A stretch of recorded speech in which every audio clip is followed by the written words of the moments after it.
particular homenaje a Gustavo Adolfo Bécquer en forma de lectura de un poema con el que he participado en una iniciativa internacional y una antología que se titula Bécquer ante el tercer milenio.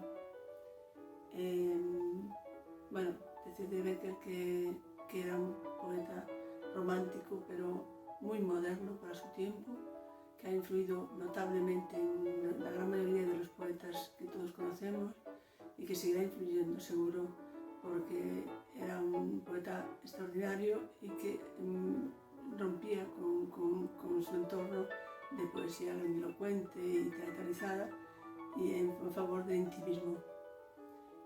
Yo he hecho mi homenaje basándome en una de sus rimas, la 60, que bueno, está recogida como en tantas otras antologías en este ejemplar que yo tengo en mi poder. 60.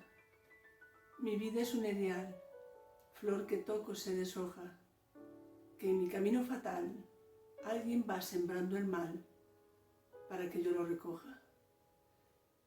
Rimas, Gustavo Adolfo Bécquer. Rumor. Dicen que te escondes tras una cortina de telarañas líricas de entramado fértil, que respiras en el rincón de la memoria, habitado por los extraordinarios talentos que el tiempo atesora. Tu vida no es un erial, no. Es un frondoso jardín de madreselvas y árboles inclinados, que la tormenta doblega con su furia y que al rato tu mirada de poeta eleva para retornar el equilibrio al enojado paisaje. Rimando el mundo, aprehendiendo la bóveda celeste en conexión perfecta, en un ritual de románticos y azules trazos. Gustavo Adolfo, extiendes la alfombra del goce en cada verso, entre armonías y acordes de poesía sonora.